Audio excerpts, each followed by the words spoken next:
दिन में रूटीन क्या है तुम्हारी आजकल? यार रूटीन यही है, सुबह उठे और ऑफिस का काम शुरू, और हम्म। उसके बाद ऑन अ गुड डे नाश्ता करने का टाइम मिल जाता है। हम्म। ऑन अ बैड डे नाश्ता और लंच दोनों करने का टाइम नहीं मिलता, तो मैं 6 बजे जाके फ़र्स्ट मील कई दफ़ा खा रहा होता हूँ। और उसके बाद शाम में मेरी कोशिश होती है कि कहीं बाहर निकलूँ, घूमूं फिरूँ, कोई ग्रोसरी करनी है, कोई घर के काम करने हैं, या नो दिमाग को उस ऑफिस और उस टेंशन और केओस से निकालूं और थोड़ा सा, क्योंकि अभी समर्स हैं, यही टाइम है निकलने का। उसके बाद विंटर्स में तो तुम्हें पता ही है कि दिन हो या रात हो, आप घर में ही कैद होते हैं, या एटलीस्ट दीवारों के अंदर ही होते हैं। हम्म। तो यही रूटीन चल रही है। तुमने बात की सर्दी की, कि सर्दी में यहाँ पे दिन हो के रात हो, बाहर निकलना थोड़ा सा मुश्किल हम्म। होता है। somebody who came from Pakistan a couple of years ago, correct? हम्म। तुम 2021 में, 22 22 में, में, हाँ। 2022 में तुम पाकिस्तान से यहाँ पे आए। हम्म। पाकिस्तान में ज़िंदगी कैसी थी और क्या रीजंस थी तुम्हारे लिहाज से हम्म। कि यू चोज़ कनाडा? और अगर हम लोगों को बताने के लिए थोड़ा सा तुम्हारा बैकग्राउंड भी तुम शेयर कर लो, because I hmm. No you been abroad for studying and stuff, तो थोड़ा सा एक्सप्लेन करो कि हैविंग लिव्ड अब्रॉड, फिर हम्म। पाकिस्तान में रहना, ज़िंदगी वहाँ गुजार रहे होना, जॉब होना, अच्छा सब कुछ हाँ। एक चल रहा होना, और वो सब वाइंड अप करके यहाँ आना, हम्म। थॉट प्रोसेस क्या था? यार thought process, it wasn't like nobody wants to leave home, ठीक है। तो देर शुड ऑलवेज बी कि आपको कोई बहुत अच्छी सिग्निफिकेंट इम्प्रूवमेंट मिल रही हो तो ही आप इस तरह का हिजरत वाला स्टेप लेते हैं, आई वुड से। मैं कनाडा आने से पहले 34 कंट्रीज़ फिर चुका था, और पाकिस्तान में भी रह चुका था। तो मुझे एक वो बहुत ज़्यादा डिफरेंस फील होता था अवाम में, मुल्क में, रूल्स एंड रेगुलेशंस में, और अपॉर्चुनिटीज़ में, हर तरह की चीज़ों में। और मुझे ये होता था कि यार मैंने अपनी आधी ज़िंदगी जैसे तैसे गुजार ली है। कल को मेरी फ्यूचर जनरेशन का क्या कसूर है कि वो पाकिस्तान में पैदा हो रही है। तो अगर एक बच्चा जो एक फर्स्ट वर्ल्ड कंट्री में पैदा हो रहा है, उसको जो level of health, education, opportunities, growth, development, you name it, वो जो मिल रहा है, वो पाकिस्तान में एक बच्चे का तसव्वुर भी नहीं, उसके माँ बाप वो तसव्वुर भी नहीं कर सकते। तो एक ये फैक्टर था to have better quality of life for my future generation. दूसरा ये पॉइंट था कि Pakistan was becoming very suffocating for me when it comes to professional development, ठीक है, ग्रोथ। और उस लिहाज से मैं पाकिस्तान में एक अच्छी मल्टीनेशनल कंपनी के अंदर, we both were in the same organization, it was one of the best organizations in Pakistan. एक अच्छे लेवल के ऊपर था, मैनेजरियल लेवल के ऊपर था। बट मैं अपने आप को जब मैं देखता था कि यार 5 years 10 years down the line मैं कहाँ हूँगा, तो क्या ऑप्शंस थी? वही 2-4 पोजीशंस और नथिंग एल्स। तो इस वजह से मुझे ये होता था कि यार कुछ ग्रो करना है, कुछ करना है। एक तो ये पॉइंट था। फिर क्योंकि मैं काफ़ी ज़्यादा मुल्क फिर चुका था, मुझे अंदाज़ा था कि यार कहाँ पर किस तरह के चैलेंजेस हैं, किस तरह के अपॉर्चुनिटीज़ हैं, और क्या सारा कुछ है। तो उन सब को मद्देनज़र रखते हुए फिर मैंने डिसाइड किया कि यार निकलते हैं और let's take a leap of faith और जाके देखते हैं। फिर मैंने ये देखा कि यार अब when you are in your 30s तो आपके लिए दोस्त बनाना बड़ा मुश्किल हो जाता है दोबारा उस तरह के। आप स्कूल में, कॉलेज में बन हम्म। जाते हैं, लेकिन इस उम्र में आने के बाद ना वो दोबारा दोस्ती उस हद की अच्छी नहीं बनती। तो मेरे ऑस्ट्रेलिया में कुछ दोस्त थे, मेरे यूके में कुछ दोस्त थे, और मेरे कनाडा में कुछ दोस्त थे।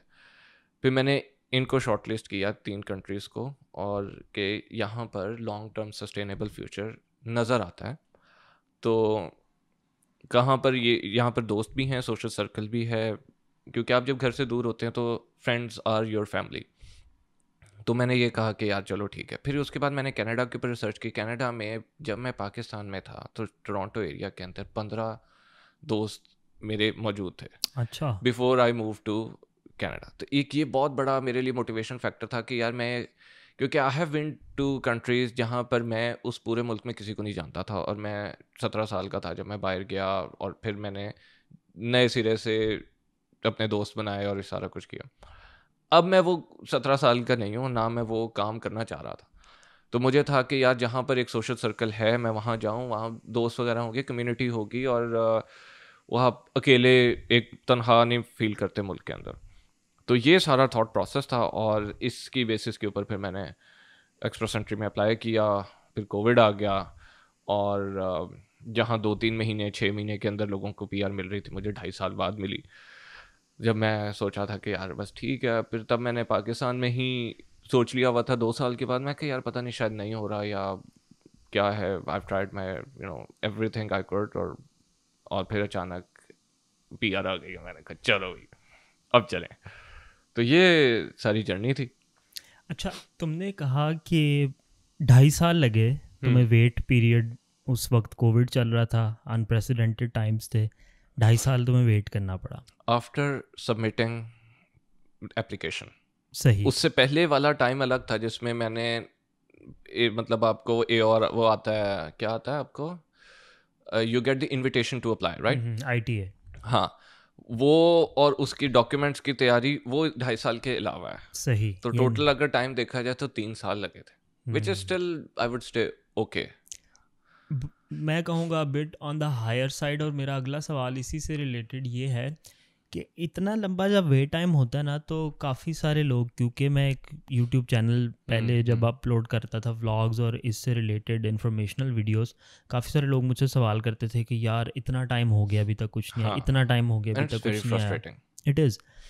तो as somebody who has gone through a lengthy process, lengthier than most I would say, what would you suggest to people, या तुम्हारा क्या पॉइंट ऑफ व्यू होगा इस पे कि जब आप इतना लंबा टाइम वेट कर रहे हैं, व्हाट केप्ट यू गोइंग, और what kept you have that hope कि हाँ यार ठीक है हो जाएगा, और मैं यहाँ पे भी कुछ कर रहा हूँ? क्योंकि आई वुड से कि इस तरह की सिचुएशन में जब आपकी आधी टांग इधर फंसी और आधी हाँ, उधर, तो इट्स अब वेरी हार्ड कि आप एग्जैक्टली किसी भी चीज़ के साथ कमिट कर सकें, कुछ भी डिसीजन नहीं फैसला ले कर सकते आप। सकें, हाँ। कोई प्रॉपर्टी ख़रीद सकें, कोई बच्चों को स्कूल में डाल सकें, 10 चीज़ें सोचनी पड़ती हैं। क्या कहोगे उन लोगों को जो फैमिली के साथ हैं, वेट कर रहे हैं इसी प्रोसेस में, अभी पाकिस्तान में बैठे हैं, अभी कुछ उनको पता नहीं लग रहा कि ऊँट कहाँ बैठेगा, व्हाट शुड दे डू, और क्या बेस्ट प्रैक्टिसेस थी जो तुम लुकिंग बैक अब उनको रेकमेंड कर सकते हो? यार टाइम बहुत फ्रस्ट्रेटिंग पीरियड होता है ये, और जैसे तुमने कहा ना, बिल्कुल समझ नहीं आती कि इंसान क्या करे। कि फॉर एग्जांपल मैं सोचा था यार गाड़ी लेनी है मैंने, तो मैं गाड़ी अभी ले लूँ। मैंने पाकिस्तान में गाड़ी ले ली, साल बाद बेचनी पड़ गई तो मेरे पैसे कटेंगे, उसके अंदर अच्छा खासा लॉस होगा। मैं कोई इन्वेस्टमेंट नहीं कर सकते। मैं सोचा था जॉब चेंज कर लूँ, मैंने कहा यार जॉब चेंज करूँगा 2 महीने के बाद रिज़ाइन करूँगा, क्या इम्पैक्ट आएगा सीवी के ऊपर। तो यस, वो एक होता है पॉइंट। पहला मेरा पॉइंट ये है कि अगर आपको ITA आ गया और आपने एप्लीकेशन सबमिट कर दी हुई है ना, तो यू आर 90% डन। ठीक है, अब you only have to wait, sit back, relax and let IRCC do their job. Canada के केस में अगर आपने अपने डॉक्यूमेंट्स के अंदर और अपनी प्रोफाइल के अंदर कोई गलत इंफॉर्मेशन नहीं दी या कोई गलती नहीं की, you have nothing to be afraid of. ठीक है, कनाडा के अंदर सबसे अच्छी बात यह है कि यहाँ का सिस्टम फेयर है। आपको if you are not misrepresenting, आपको you shouldn't have any doubts कि आपका उस स्टेज के बाद आपको PR नहीं आएगी। Yes, it will take time in some cases, but आ जाएगा। और अगर किसी वजह से वो रिफ्यूज़ करते हैं तो आपके पास, if you are on the right track, you can appeal कि भाई ये आपसे गलती हुई है, मैं ये ठीक कर रहा था, आप इसको रिकन्सिडर कर लें। तो मुझे ये था कि यार मैंने खुद सारा कुछ फाइल किया था, बीच में कोई एजेंट नहीं था। मुझे ये डर नहीं था कि यार पता नहीं कहीं एजेंट ने डॉक्यूमेंट ना भेजा हो या उसने कोई गलती कर दी हो। तो I did everything on my own. मुझे कॉन्फिडेंस था कि यार जो मैं क्लेम कर रहा हूँ मैं वही बनता हूँ, और मैंने कोई चीज़ गलत नहीं बताई हुई। अब it's a matter of time कि कब वो कोविड के बाद दोबारा अपना वो सारा कुछ रैंप अप करते हैं और मेरी बारी कब आती है। तो आराम करें, रिलैक्स करें। यस, थोड़ा सा होगा फ्रस्ट्रेटिंग। और जहाँ पर आप ज़िंदगी में भी, मेरा पॉइंट ये होता है कि आपके पास आज जो कुछ है, you make the most out of it. Goals अपने सेट रखें, उनके लिए कोशिश करते रहें, लेकिन उस फ्यूचर का सोचते हुए अपना आज ख़राब मत करें। ठीक है, आप आज खुश रहें, या माजी का सोचते हुए अपना आज ख़राब ना करें। तो कल का कोई पता नहीं, और जो पिछला कल है वो वैसे ही गुजर चुका है, तो आज ही बचता है हमारे पास। तो अल्लाह का शुक्र अदा करें, make the most out of it.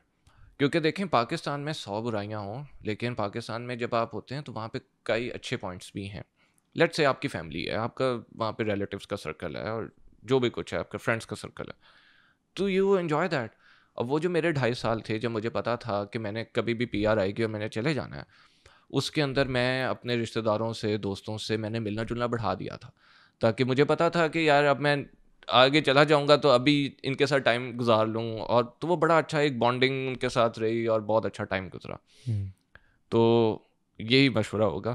सही।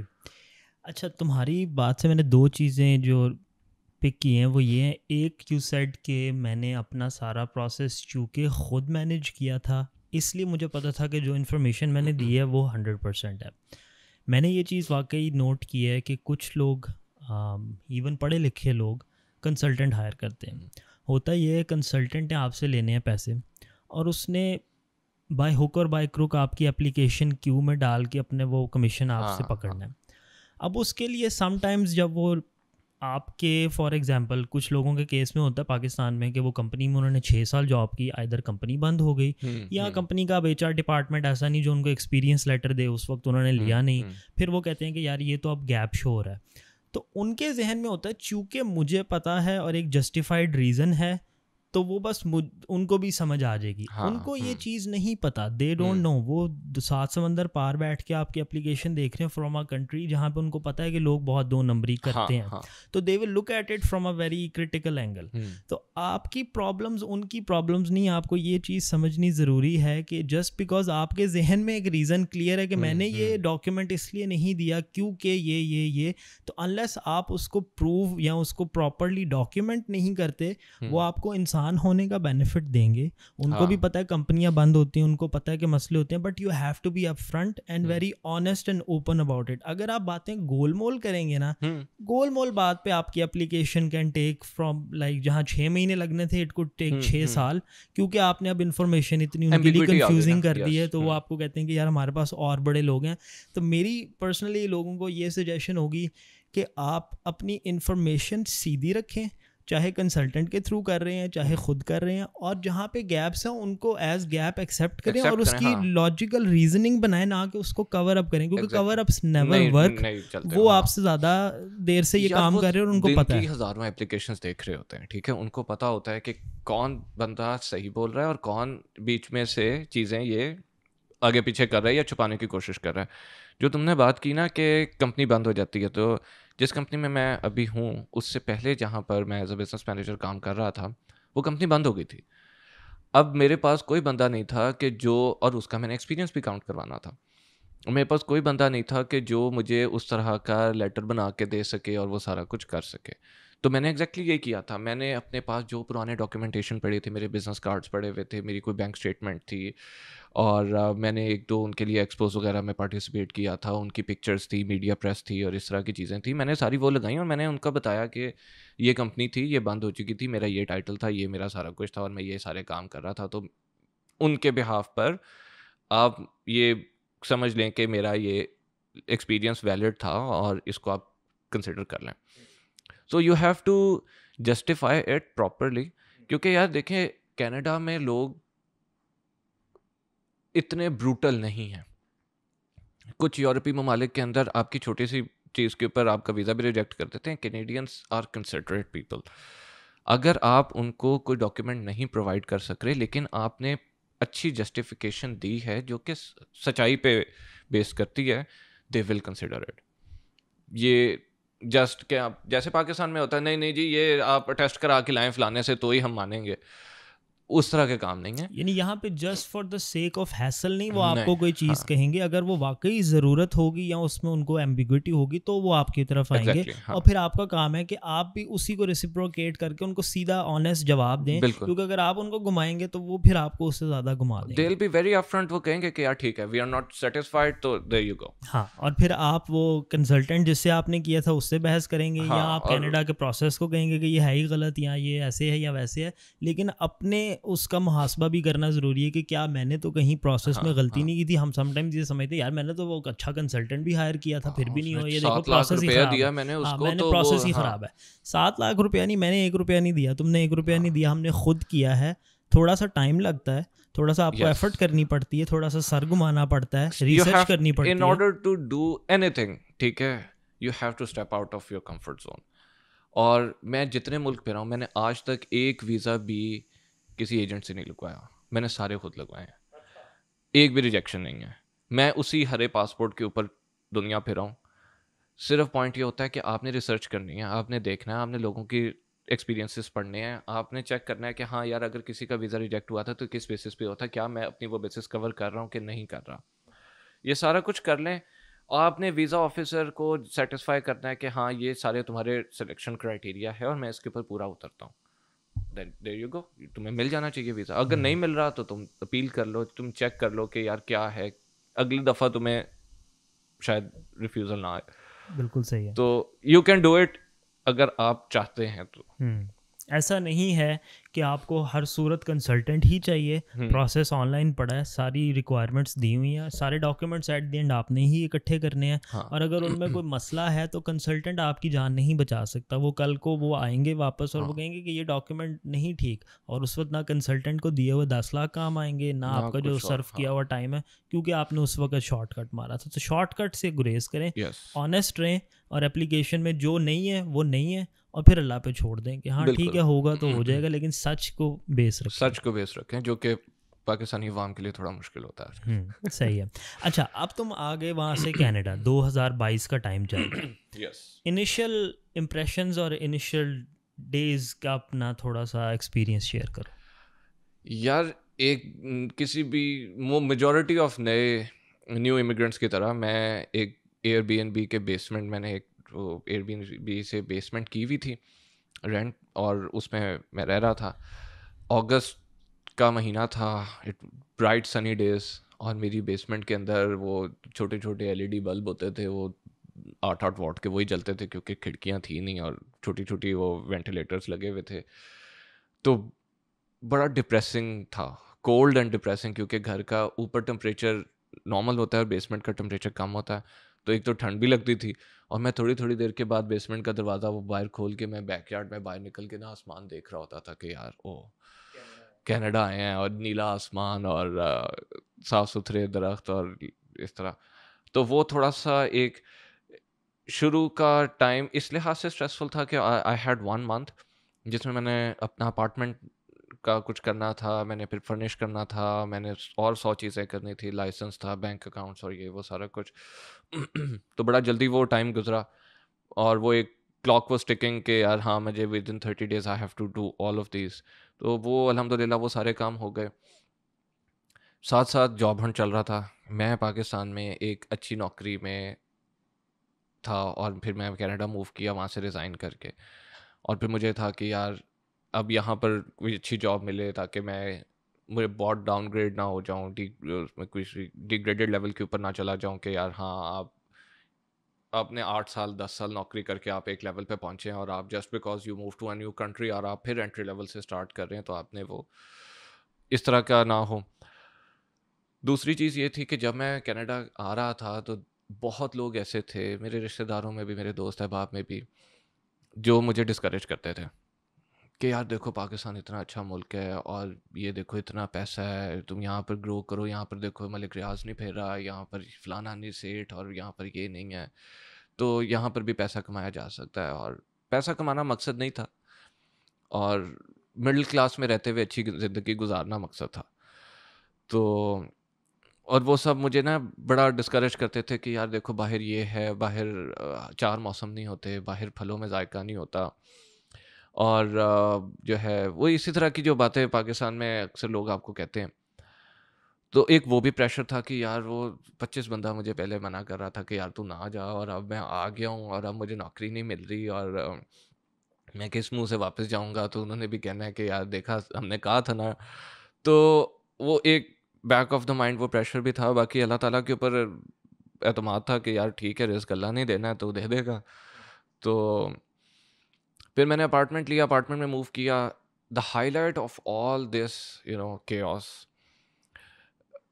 वो मेरे दोस्त है। मेरे पास उस वक्त गाड़ी नहीं थी, कुछ नहीं था। मेरे दोस्त वगैरह आते थे, हम लोग, मैंने तुम्हारे साथ काफ़ी हम लोगों ने चिलिंग शिलिंग की है, बैठे रहे हैं, गपशप लगती रही है। तो वो जो एक वो काले बादल छाए होते थे ना, उसके अंदर से वो जो बीच में एक उम्मीद की किरण नज़र आती थी ना, वो यही दोस्त थे और यही सोशल सर्कल था जो मुझे उम्मीद दिलाते थे कि नहीं यार, ठीक है, शुरू का टाइम थोड़ा टफ है and eventually it will get it will better. Get better. सही। तो ये थे वो 3 महीने 4 महीने 3 महीने थे आई वुड से, जिसके अंदर मेरे पास जॉब नहीं थी। लेकिन ये कि वक्त जैसा भी हो कट ही जाता है।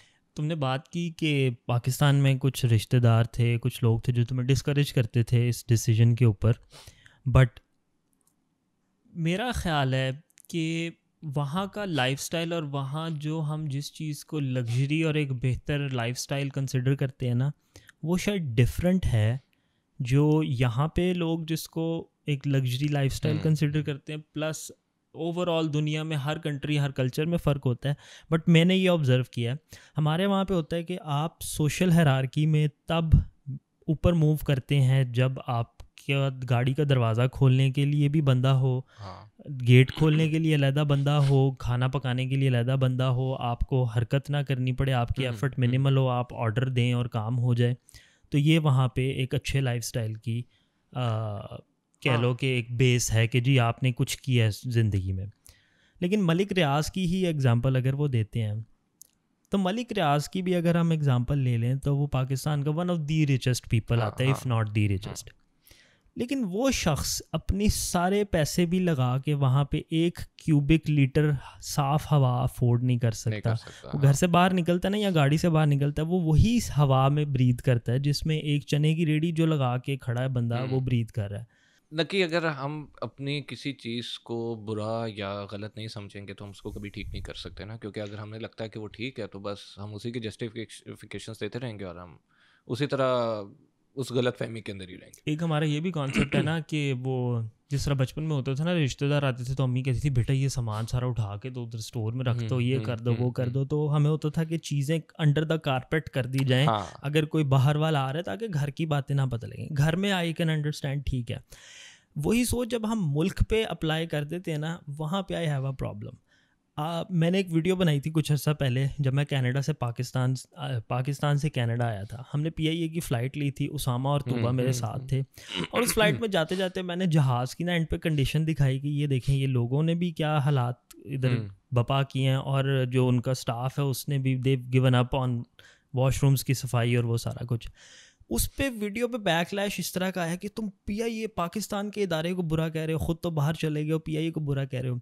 एक चीज़ को हाईलाइट करना, अगर एक जगह पे एक सांप बैठा है और मैं कहूँ कि ये सांप बैठा है, तो इसका ये मतलब नहीं है कि मैंने उस जगह को बदनाम कर दिया है। मैंने एक चीज़ जो ऑलरेडी एग्जिस्ट करती है उसको हाईलाइट किया है कि भाई हाईलाइट नहीं होगी तो सही नहीं होगी। अगर हम हर वक्त उसको अंडर द रग ही करते रहेंगे कि पाकिस्तान का कोई इमेज है जिसकी हर जिम्मेदारी हर बंदे पे है, वैसे कुछ नहीं करना, लेकिन कीबोर्ड पे बैठ के दूसरों को भाषण ज़रूर देना कि नहीं ये नहीं हाईलाइट करना पाकिस्तान की बुराई नहीं।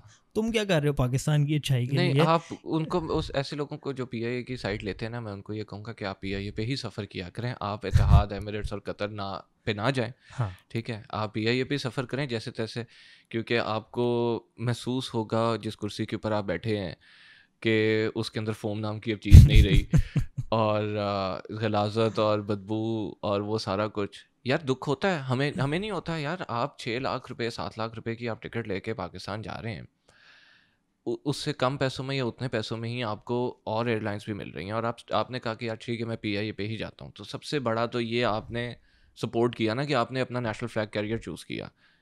दूसरी चीज़ ये कि आपने ये कर भी लिया, तो what are you getting in return? आपके साथ आपको क्वालिटी ऑफ सर्विस नहीं मिल रही है, आपको सेफ्टी नहीं मिल रही है, आपको हाइजीन का कॉन्सेप्ट नहीं होता पीआईए के अंदर अनफॉर्चुनेटली। और तुमने मुझे बताया था लास्ट टाइम जब तुम गए थे तो वो तुम्हें दूसरे शहर ले गए थे बाकायदा, हाँ और that was a whole thing that yes, happened to you, और वो पीआईए ही थी, वो राइट? पीआईए ही थी। तो पीआईए को हम बुरा इसलिए नहीं कह रहे क्योंकि हम चाहते हैं पीआईए को बुरा कहना, लेकिन हम पीआईए की करतूतें अगर वो हैं, अगर वो एयर कनाडा भी करता है तो मैं वो भी पॉइंट एग्जैक्टली आउट हाँ करता हूँ, मेरे को सगे तो कोई भी यार, नहीं लगते पीआईए पे ना। हमें दुख इस वजह से होता है और हम बोलते हैं हमें क्या फ़र्क पड़ रहा है कि रेयान एयर क्या कर रहा है या एयर एशिया क्या कर रहा है या बाकी बजट एयरलाइंस क्या कर रही हैं। पीआईए पे दुख ये होता है यार, वो अपने मुल्क की एयरलाइन है, उसे अच्छा होना चाहिए। अगर एक मुल्क की आपकी अपने मुल्क की एयरलाइन उस रूट के ऊपर ट्रैवल कर रही है तो आपके पास रीज़न ही नहीं होना चाहिए कि आप किसी दूसरे मुल्क की एयरलाइन जो आपको किसी चौथे महल्ले से होते हुए आपके मुल्क लेके जा रही है, जिस पे ट्रैवल टाइम भी ज़्यादा है, पैसे भी ज़्यादा हैं, आप क्यों लोग उसको कंसिडर कर रहे हैं? बिल्कुल। आपके अपनी एयरलाइन है, उसको उस लेवल के ऊपर होना चाहिए कि लोग सोचें ही ना कि किसी और पे जाएं। पीआईए को बुरा कहना मकसद नहीं है, बट अगर हाईलाइट नहीं होगी कोई चीज़ तो फिर इम्प्रूवमेंट नहीं आएगी, नहीं और अगर आएगी, हाईलाइट होने से किसी को चुभती है बात तो फिर चुभे, चुभते फिर रहे। उसको मैं कुछ नहीं कह सकता क्योंकि सच चुभता है, और अगर सच चुभता है तो फिर पीआईए ठीक है। वालों की जस्टिफिकेशन ये होती है कि यार आप देखें जहाज़ तो फुल जा रहे हैं ना, और वो जहाज़ किससे फुल होता है ना कि कभी आप नोट कीजिएगा, उन लोगों से जिनके छोटे बच्चे हैं, जो चाहते हैं कि यार हम डायरेक्ट फ्लाइट लेके एक दफ़ा पहुंच जाए, या उन बूढ़े माँ बाप से जिनके बच्चे चाहते हैं कि यार हमारे माँ बाप को बीच में उतरना पड़े। तो आप बेसिकली क्या कर रहे हैं, लोगों की मजबूरी से फ़ायदा उठा रहे हैं। बिल्कुल। अगर आप अपना सर्विस लेवल बेहतर कर लें तो आपके नंबर ऑफ़ फ़्लाइट्स भी आप बढ़ा सकते हैं इसी रूट के ऊपर। बट ठीक करने पे आए तो फिर बात है ना। तभी बात है, बिल्कुल ऐसे ही है। अच्छा चलो, तुम यहाँ आगे इनिशियल तुमने फेज़ गुजार लिया, थोड़ा सा टफ लगा, दोस्तों का तुम्हें अंदाज़ा हुआ कि दोस्त यहाँ पे फैमिली माने ही होते हैं, और दैट हेल्प्ड यू। जॉब हो गई दोबारा उसी कंपनी में, दोबारा उसी कंपनी में हम उसी लेवल दोबारा के ऊपर आ एक ही गए। कंपनी हाँ में काम कर रहे हैं। अब तुम यहाँ कनाडा मूव हो गए, पाकिस्तान छोड़ दिया, यहाँ की अभी तक सबसे अच्छी चीज़, एक दो टॉप 1-2 जो तुम्हें लगी हों in your 2 years of living here, वो क्या होंगी? यार बहुत सारी लंबी लिस्ट है। टॉप में मैं ये कहूँगा कि जो जनरल एटमॉस्फेयर है ना मुल्क का, दैट इज़ गुड। लोग अच्छे हैं, आई वुड से। एक आधा आना ख़राब हर जगह ही होता है, लेकिन जनरल पॉपुलेशन, एक जनरल एनवायरनमेंट मुल्क का अच्छा है। और यार चीज़ें फेयर हैं कि पाकिस्तान में आपको सीधा काम कराने के लिए भी 2 नंबर रास्ता इख्तियार करना पड़ता है, क्योंकि सीधा काम नहीं होता सीधे तरीके से। यहाँ पर चाहे लाइसेंस बनवाना हो, चाहे बैंक जाना हो, चाहे कुछ जाना हो, एक सिस्टम है और वो चल रहा है। पाकिस्तान में भी सिस्टम्स हैं, लेकिन वो बनाए इसलिए गए हैं कि वो सिर्फ कागज़ों की हद तक मौजूद रहें और उनको इम्प्लीमेंट नहीं करते या नहीं करने देते। तो यहाँ पर सिस्टम्स एंड प्रोसीजर्स हैं। मैं अगर एक चीज़ ठीक कर रहा हूँ ना, मुझे कोई डर नहीं है। पाकिस्तान में आप अपनी लेन में जा रहे हो, स्पीड लिमिट में जा रहे हो, पीछे से आपकी गाड़ी कोई मार के आप ही को कसूरवार ठहरा के आपको 2-4 चपेड़े भी मार के जा सकता है। यहाँ पर आप अगर ठीक हैं तो आप ठीक हैं। तो सबसे बड़ी चीज़ ये कि मैं पाकिस्तान में भी मैं वो बंदा था जो मुझे होता था मैं रूल्स फॉलो करूं, और हाँ, और उस चीज़ के ऊपर रूल फॉलो करने के ऊपर लोगों का मजाक उड़ाया जा रहा होता है या उनको पॉइंट किया जा रहा होता है कि यार इसको बहुत ही ज़्यादा शौक चढ़ा हुआ है। वहाँ पे सीधे आपके फेयर होने को वीक होना समझा जाता है हाँ कि अच्छा ये रूल्स फॉलो करने वाला बंदा है। तो यहाँ पर ये कि यार ठीक है, सिस्टम है सारा कुछ, एक केओस नहीं है। सबसे बड़ी चीज़ पाकिस्तान, लास्ट ईयर भी मैं गया और एयरपोर्ट पे ही जब आप लैंड करते हैं, the first thing that welcomes you is that chaotic environment ना। हाला लाला मची हुई है, लोग भाग रहे हैं और चीख रहे हैं और गालियाँ और पता नहीं क्या क्या, तूफ़ान बदतमीज़ी। यहाँ पर आप लैंड करते हैं, उससे ज़्यादा फ़्लाइटें आती हैं, उससे ज़्यादा क्राउड आता है, लोग आराम से खड़े हुए हैं, कोई चीख नहीं रहा, कोई कुछ नहीं, कोई पैनिक नहीं है, कुछ नहीं है। पाकिस्तान में एक जो जंग का माहौल बना हुआ है, चाहे वो सड़क पे हो, हर बंदे को जल्दी क्या है कि मैं जल्दी पहुंच जाऊं फारिग रहने के लिए, काम तो कुछ करना नहीं। वेरी ट्रू, वेरी तो ट्रू। वो यहाँ पर काम भी कर रहे हैं, मैनेज भी कर रहे हैं, सारा कुछ कर रहे हैं। तो ये एक बड़ी अच्छी चीज़ है कि सुकून है यार, वो खप नहीं है। आई विश कि ज़्यादा लोगों को ट्रैवल का मौका मिल सके। एक तो मसला हमारे पासपोर्ट के साथ भी कुछ थोड़ा सा है कि हमें वीज़ा मुश्किल से मिलता है, तो काफ़ी लोग डिस्करेज हो जाते हैं अप्लाई करने के लिए कि इतना पलंदा हर एप्लीकेशन के साथ कौन कॉस्ट भी बहुत कागज़ों बढ़ का गई जो है। ऐसा ही है। तो उसका नुकसान ये होता है कि हमारा जो एक्सपोजर है ना, जब आप एक कुएं में रहते हैं ना तो आप समझते हैं बस यही फिर कुआं ही है, मेरे इर्द गिर्द जैसे लोग हैं सारी तरफ, फिर सारे कुओं में ऐसे ही मेंढक होते हैं। और फिर कुएं में बातें भी ऐसी हो रही होती है हाँ, ना और कि यार ये बेस्ट है। बिल्कुल, और वो ही एकोज घूमती रहती हैं, तो आप एक अपनी आइडियोलॉजी जो कि शायद बिल्कुल ही गलत हो बाकी दुनिया से, वो बना के चल रहे होते हैं। जब आप उस कुएं से निकल के देखते हैं कि दुनिया में और भी चीज़ें हैं, और लोग हैं, और कुएं, और चीज़ें एक्सप्लोर करने के लिए, तो आपका पर्सपेक्टिव इवॉल्व करता है, आप में तहम्मुल आता है, आप में मुख्तलिफ लोगों की बात बर्दाश्त करने का आपको पैदा करना पड़ता है। मैंने ये नोट किया काफ़ी सारे लोग पाकिस्तान में बड़े एग्रेसिव होते थे, जिनको अपनी बात से हटके कोई बात कर दो तो वो तो लेकिन यहाँ आके उनको पता है कि यहाँ पे वो हम ना एकदम झाग की तरह बैठ जाते। सब कॉन्टिनेंट के हम लोगों में है कि हम आपस में यहाँ अपने उधर बैठ के बड़े और लेवल पे कॉन्फिडेंट होते हैं, लेकिन जब हम यहाँ आते हैं और हम देखते हैं कि एक फॉरेन सिस्टम है और सब कुछ रूल के मुताबिक हो रहा है, और मेरी दाल जैसे मैं गला सकता था पाकिस्तान में वैसे नहीं गलती, तो वो हमारी सारी जो जहन में होता है ना कि प्लान, वो सारा प्लान जो है ना धरे का धरा हो जाता है। अच्छी बात है यार, अगर यहाँ आके भी पाकिस्तान में जो लोग काम कर रहे हैं या हम लोग पाकिस्तान में जो हरकतें कर रहे हैं वो बाहर आके भी कर रहे हैं, तो कनाडा का भी बेड़ा गर्क हो जाएगा। हाँ ऐसे ही है, तो और अच्छी फिर बात कोई है भी कि नहीं आना शुक्र है यहाँ चाहिए। आके कुछ तमीज से रह रहे हैं। हाँ ऐसे ही है, ट्रू, यू आर मुल्क एब्सोल्युटली बुरा नहीं करेक्ट। होता यार, Pakistan is a very, I would से, अमेजिंग कंट्री, लेकिन बात ये होती है आप मुल्क को चलाते कैसे हैं।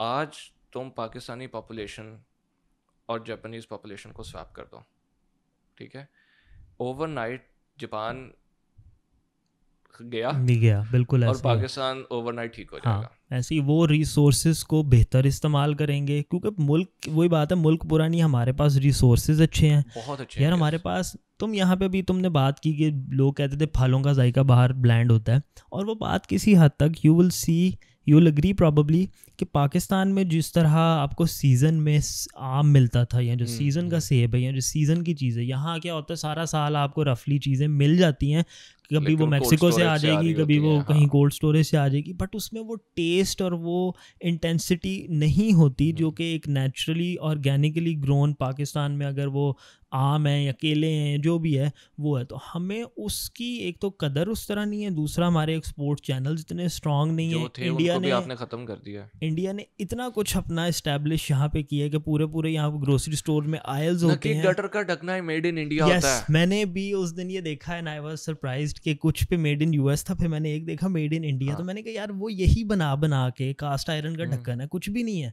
ये पाकिस्तान में नहीं बन सकता, बिल्कुल बन सकता है। रिसोर्सेज के अलावा लोग खुद इतनी रुकावटें डालते हैं आपके काम में कि अगर तुम आज सोचो ना कि यार यही गटर का ढकना मैंने पाकिस्तान में बनाना है, ठीक है, तो पाकिस्तान में 10 बंदे ऐसे होंगे कि जो आपके लिए ये काम इतना मुश्किल कर देंगे कि आप भी कभी भी आइंदा नहीं सोचें कि मैंने कोई इस तरह का काम करना है। बिल्कुल ऐसे तो ही है। एक तो बिजली नहीं आ रही, ऊपर से रॉ मटेरियल शॉर्टेजेस होंगी और सारे सप्लाई चेन इश्यूज आ जाएंगे और सब कुछ हो जाएगा। फिर at the end of the day ऐसे ऐसे बंदे जिनका कोई ताल्लुक वास्ता नहीं है वो आके अपना रिश्वत भत्ता जो भी यू नेम इट वो आपसे लेने के लिए आपका कारोबार, आपकी कॉस्टिंग, प्रॉफिटेबिलिटी सब कुछ ख़राब करके आपको एंड पे डीमोटिवेट इतना करके छोड़ के जाएंगे कि आप कहेंगे कि यार ये कारोबार करना तो ठीक है ही नहीं। और स्पीकिंग ऑफ बिजनेस, तुमसे बिजनेस की बात करने का फ़ायदा ये भी है कि you actually run a business in Pakistan, थोड़ा उसके बारे में बताओ।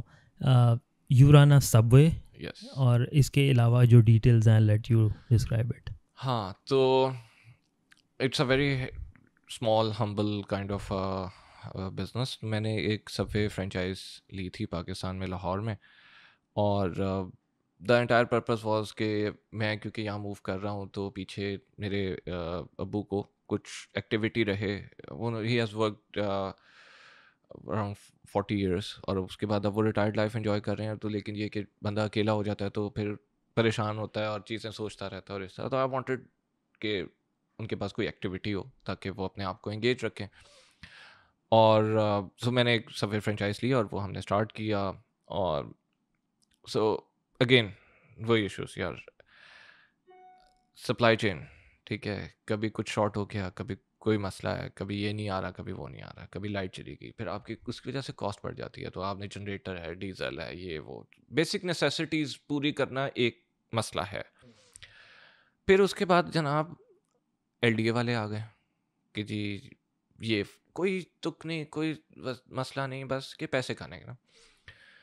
You will be surprised, police, dolphin, LDA, आपका Punjab food authority, parks and horticulture authority वाले आके पैसे मांगते हैं।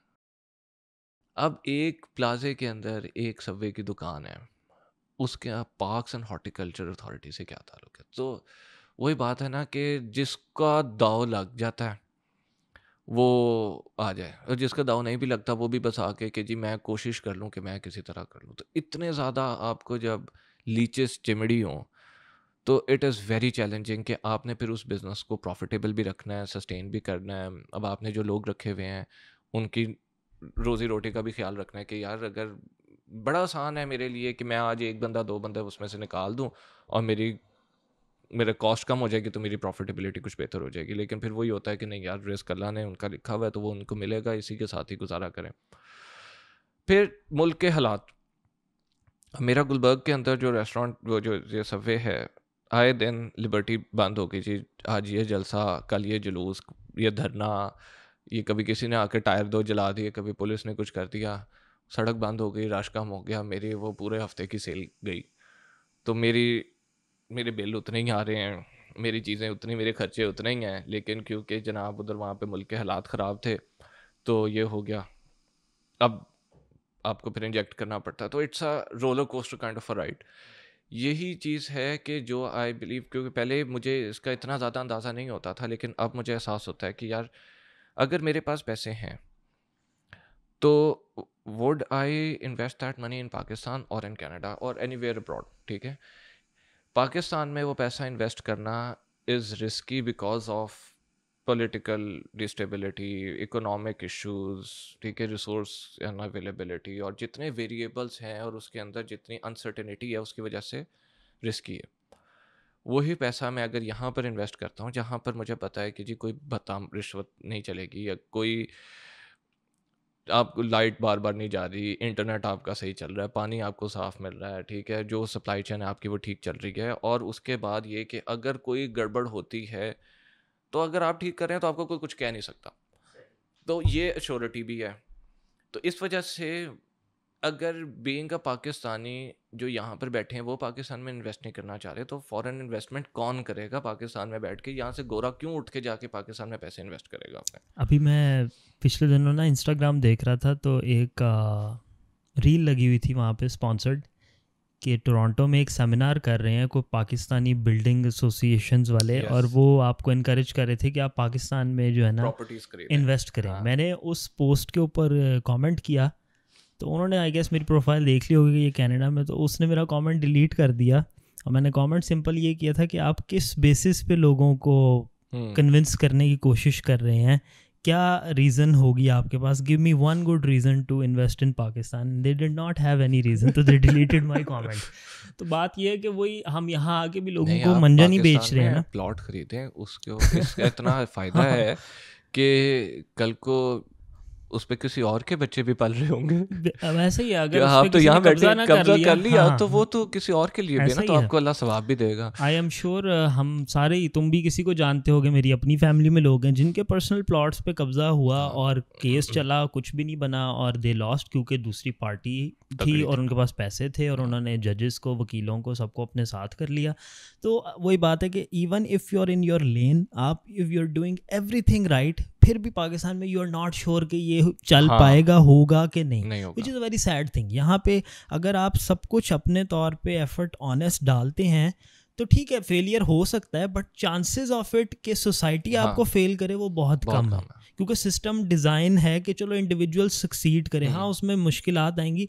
हमारे वहाँ पे कोई सिस्टम डिज़ाइन ही नहीं है टुवर्ड्स सक्सेस के, यार ये बंदे के लिए अगर design to fail, it is design to fail. Failure में लोगों का बेनिफिट ज़्यादा है जो कि आपको नोचने, बिल्कुल, जिनके पास एक्चुअल स्किल नहीं है, जो सिर्फ बातें घुमा सकते हैं और जो उसी तरह अपना पैसा सीधा करते हैं कि आपके फेलियर को ही वो कैश करते हैं कि अच्छा जी आपका दाखिला नहीं हुआ, एडमिशन आपका फलान नहीं हुआ, मैं करवा देता हूँ, क्योंकि उसका कोई जानने वाला है और उसको उल्टा काम करना। एयरपोर्ट की मिसाल देख लो, जानबूझ के आप रश क्रिएट करते हैं ताकि पोर्टर, कूली, जो इधर उधर लोगों की दिहाड़ियाँ लगनी है वो लगे। बिल्कुल रश नहीं होगा, सारे काउंटर्स चल रहे होंगे, कोई पैसे नहीं देगा किसी को। कुछ भी नहीं है, ऐसे ही है। और अगर आप कुछ बात करें तो आपको यार सर तुसी बेचारे दी रोजी रोटी, तो हाँ वो आपको इमोशनल ब्लैकमेल ऐसा ज़बरदस्त किस्म का करते हैं कि बंदा कहता है अब मैं मैं 150 गलत के हूँ, पीछे, हाँ इसको नहीं क्या मैं कि मैं गलत जी हूँ। कनाडा से आया हूँ, तो वो आपको ना उस हम्म तरह से फील करवाते हैं, यू फील लाइक शिट के यार मैं क्या कर रहा हूँ। तो वहाँ पे ना ये हम जब तक इससे आगे नहीं बढ़ेंगे ना, तरक्की थोड़ी सी दूर लगती है मुझे। तरक्की दूर लगती है। तो और वो चीज़ सैड है, क्योंकि तुम भी मैं भी अगर आज मुल्क के हालात इस काबिल हो ना कि इकॉनमी का रुख मुड़ता नज़र आए, या वहाँ पे आप अपने फ्यूचर को, अपने बच्चों के फ्यूचर को किसी हद तक अच्छा देख सकें, तो बंदा सोचता है कि यार हाँ मैं शायद वापस चला जाऊँ, मेरी फैमिली, मेरे दोस्त, खाना पीना, कल्चर, सब सब कुछ। कुछ है। ईद यहाँ पे कोई मज़ा नहीं आता ईद करने का, हम्म अनलेस आप एक्स्ट्रा स्टेप लेके एक दूसरे के साथ कोऑर्डिनेट हम्म, करें, अपनी छुट्टियाँ अरेंज करें, मैनेज करें, कोऑर्डिनेट करें, हाँ तभी है।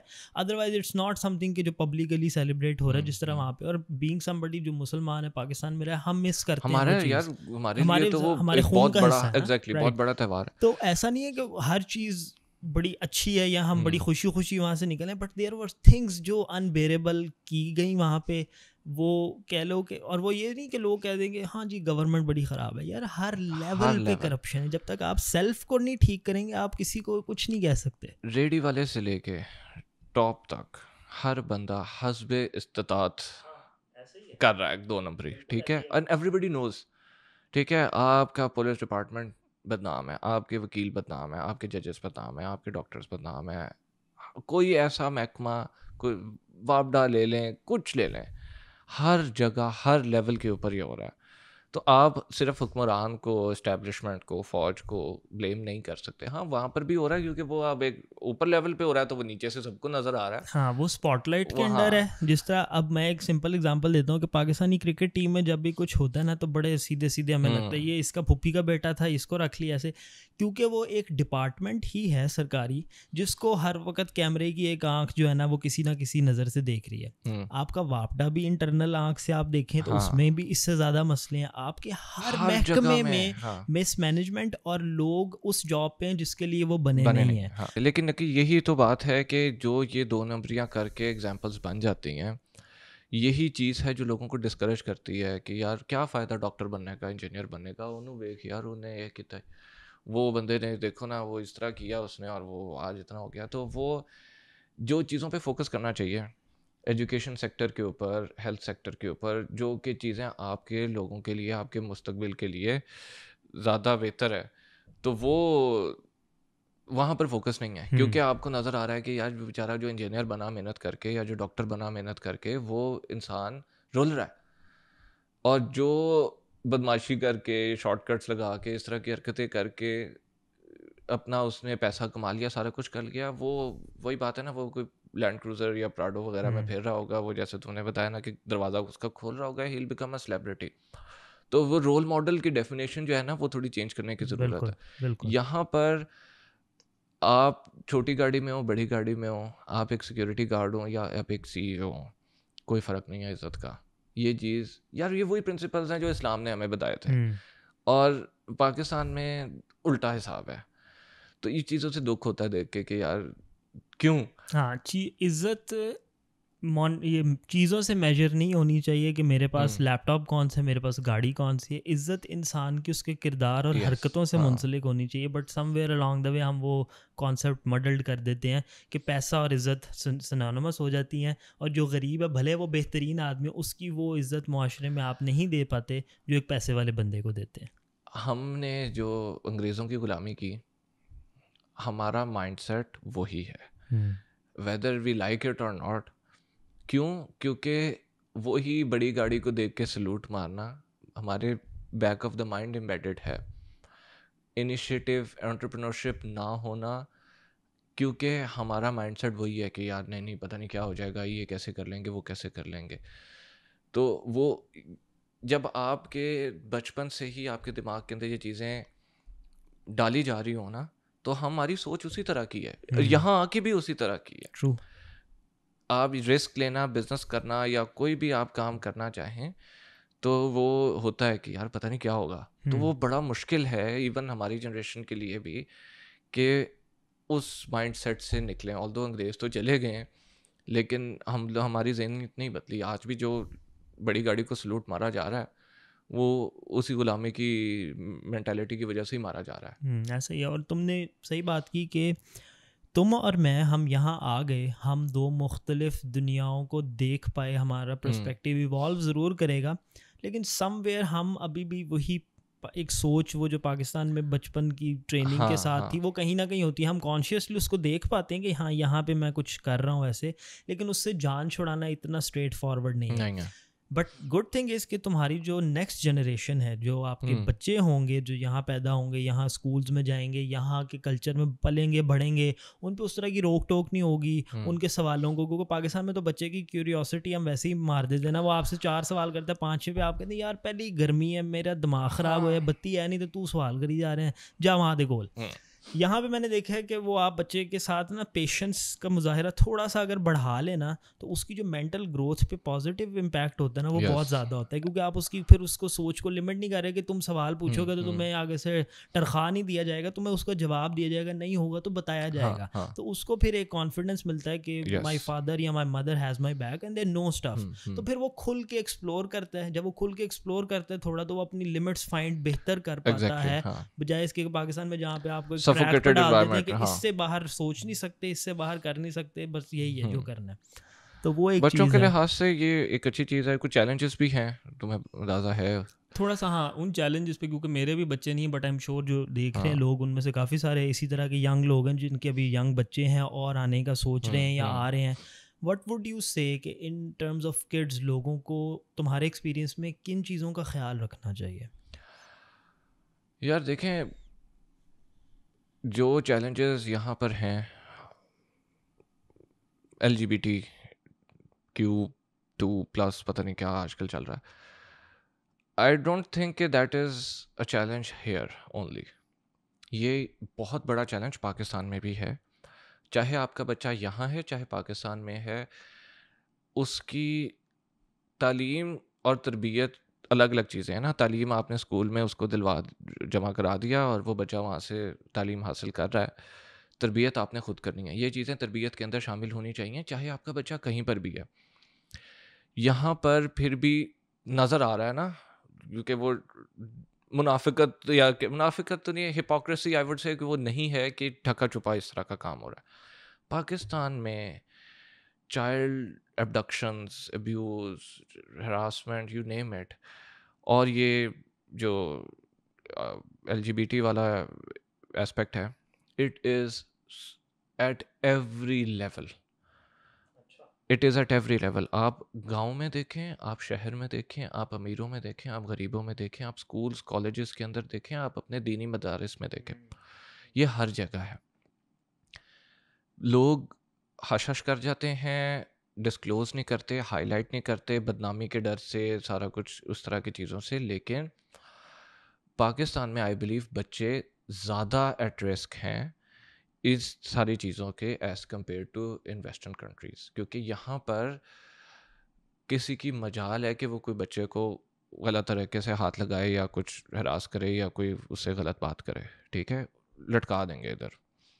पाकिस्तान में ये काम अनफॉर्चुनेटली हमारे इंस्टीट्यूशंस के अंदर होता है, चाहे वो स्कूल्स हों, चाहे वो आपके रिलीजियस हों या नॉन रिलीजियस इंस्टीट्यूशंस हों, and people know it and people don't talk about it. जितना करना चाहिए उतना नहीं होता, और ना उसकी इस तरह की कोई सज़ा होती है। क्योंकि वहाँ पे वही बात जो तुमने की कि इज़्ज़तों का मसला जब आया था ना, तो वो लोग फिर हश हश में घुस जाते हाँ हैं कि बजाय इसके कि हमारी इज़्ज़त भी उछले, तो हम इस मामले को अंदर दबा लेते हैं, which is not the right way to do it. But वो बली जो हमने वहाँ पे एक सूडो इज़्ज़त का मेयार बना लिया हुआ है, जो हमारा खुद का बनाया हुआ है, हाँ। वो उसी की वजह से हम उसका फिर उसमें दूसरी सफ़र चीज़ ये करते कि हैं। यार आप हाईलाइट भी, मुझे समझ आती है कि क्यों लोग हाईलाइट नहीं करते, क्योंकि उनको लॉ एंड ऑर्डर और जस्टिस सिस्टम के ऊपर एतबार नहीं है।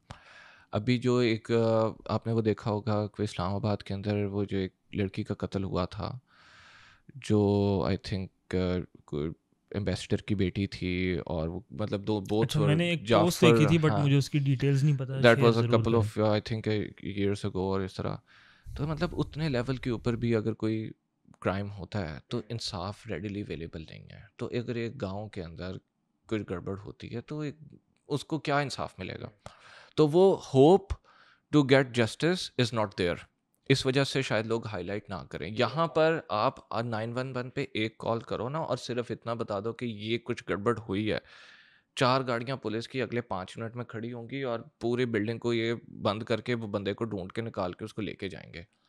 यहाँ पर ठीक है, गाड़ियाँ कोई चोरी हो जाती हैं या कुछ इस तरह के छोटे मोटे क्राइम्स होते हैं, हर मुल्क में होते हैं, लेकिन आप यहाँ की जेलों में जाके देखें तो उन्होंने क्या कौन लोग बंद किए हुए हैं इसी तरह के, जो कि सीरियस क्राइम्स करते हैं। तो यहाँ पर सीरियस क्राइम्स का कॉन्सेप्ट ही नहीं है और पाकिस्तान के अंदर कहते हो यार कुछ नहीं होता, मेरा एसएचओ जानने वाला है। हाँ हाँ, वहाँ पे थोड़ा सा जो है ना उल्टा हम चल रहे तो होते हैं। बच्चों की तरबियत आप घर से करें और जहाँ पर भी हैं अपने बच्चों को सही गलत के बारे में, अनफॉर्चुनेटली पहले हमारे ज़माने में ये चीज़ें इतनी नहीं थी, तो हमारी ये जो टॉक्स थी ये उम्र में आगे जाके बड़े होने के बाद हुई। लेकिन अब अच्छा नहीं लगता किसी को भी कि आप अपने 4 साल 5 साल के बच्चे के साथ ये चीज़ें डिस्कस करें और उसको शेयर करें, लेकिन आई थिंक कि ये एक वक्त की ज़रूरत है।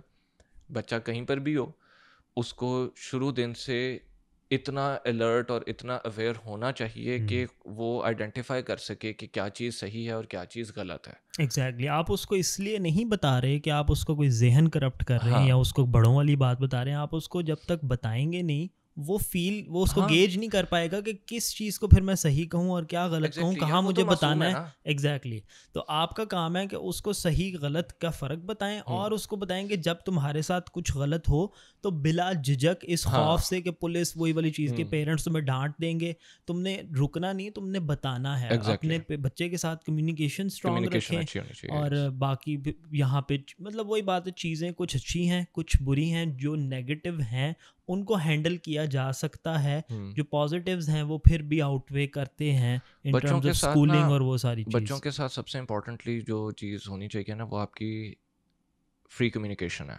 ओपन कम्युनिकेशन है।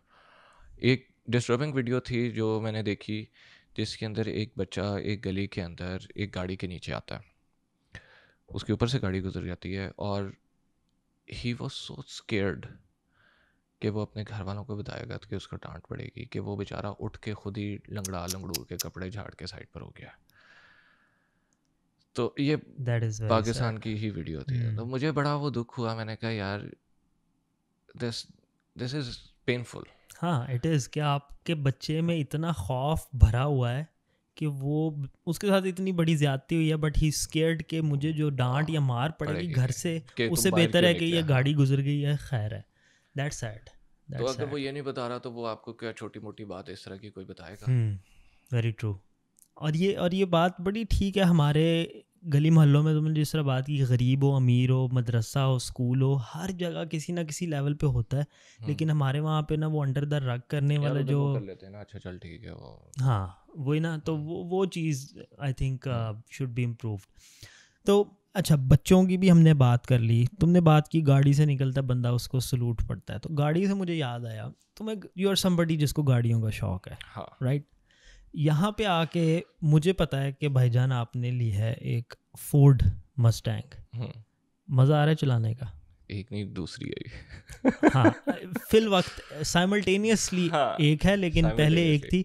वो जो पिछली थी वो नया मॉडल था हाँ और ये वो क्लासिक है। ये क्लासिक है।